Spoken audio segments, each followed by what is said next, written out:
Graça, paz e alegria.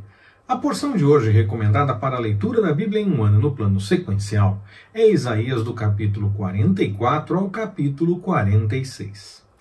Nos capítulos 44 e 45 de Isaías, nós vemos a citação do nome de Ciro.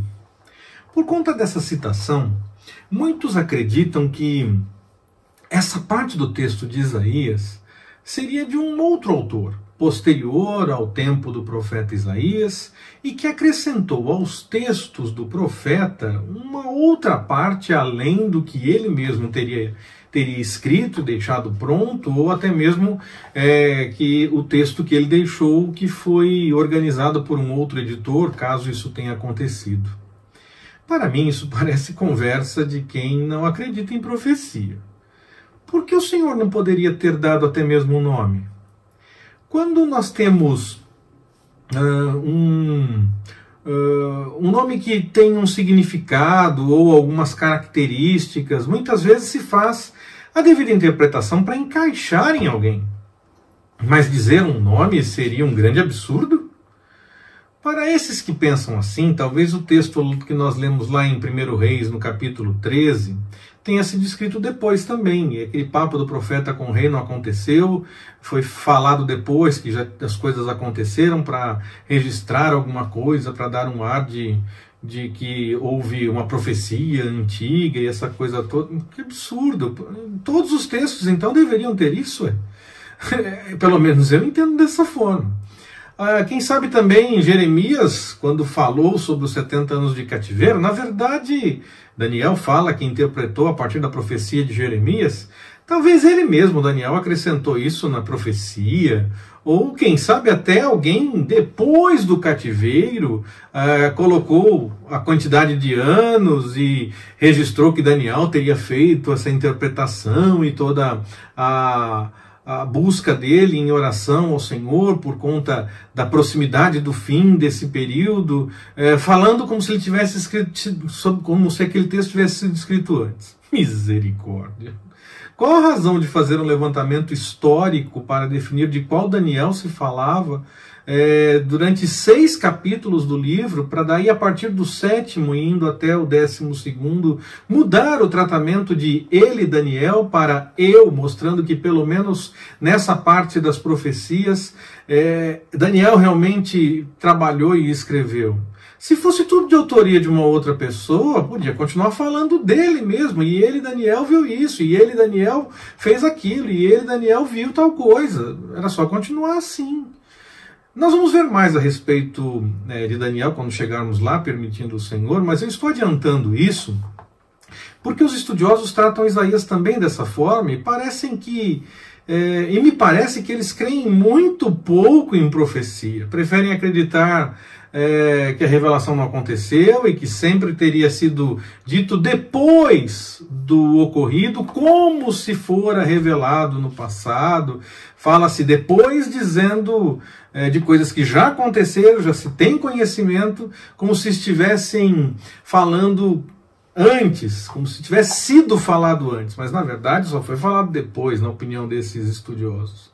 Eu não compartilho essa falta de fé. Eu creio sim que é possível revelar até mesmo um nome, como acontece no caso de Ciro.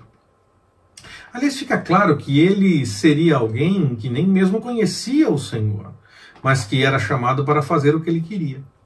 O que então mostra que é perfeitamente possível acontecer isso. O Senhor pode chamar até mesmo aquele que não o conhece para fazer as coisas, porque ele cumpre os seus planos no correr da história e levanta até mesmo aqueles que não o conhecem. Tanto ele levantou para punir ao povo de Israel e Judá, como também levantou alguém para restaurar. Ele chamou também para a restauração. Logo, ele pode tanto chamar para causar problemas, como para trazer de fato a bênção. E muitos entendem que só podem vir coisas boas, não é? O texto fala em paz e mal. Uau, paz e mal. O pessoal se complica um pouco quando tem que explicar o eu crio o mal, mas é nesse sentido da punição que se aproximava. Essas coisas que iam acontecer e que seriam consideradas ruins, seriam consideradas complicadas durante o tempo em que estivessem acontecendo. Pelo menos nesse contexto do livro de Isaías. Mas nós já conversamos sobre isso. Até mesmo na punição, o Senhor mostra algo bom. E o vir pela dor, nós falamos, pelo menos eu entendo assim, é sempre por amor. Ele também é por amor, mesmo quando é entendido pela dor. É claro, passar pela situação não é nada agradável, não é gostoso, por isso é mal, por isso que é ruim, por isso que então é interpretado dessa forma. Acontece que todas as coisas, absolutamente todas as coisas, colaboram para o bem daqueles que amam ao Senhor. Todas. Não apenas as boas, mas todas. Há um propósito do Senhor em cada coisa que acontece. E sempre as coisas que acontecem têm um objetivo. E aquilo que vem a acontecer, mesmo que durante o tempo que estejamos passando não seja agradável, o Senhor tem algo bom para revelar para aqueles que amam a Ele e buscam a sua vontade. E isso é confirmado por Isaías, pois, mesmo quando ele trata a respeito da punição, ele deixa claro que o Senhor está junto. As pessoas iam sentir que estavam passando por muitos problemas, mas o Senhor deixa claro que ele vai acompanhar da mesma forma. Mesmo quando chama para deixar a idolatria, falando até mesmo de punições, o Isaías também deixa claro que o Senhor está chamando ao arrependimento e à mudança no proceder. Ele deixa claro que os ídolos não podem responder, mas que ele, o Senhor, está sempre junto. Ele diz: eu sou Deus, não há nenhum outro. Eu sou Deus, e não há nenhum como eu. Nós devemos então invocar o seu nome e esperar a solução e a salvação apenas nele. Nesse que é o Senhor da história, que pode anunciar o fim desde o início.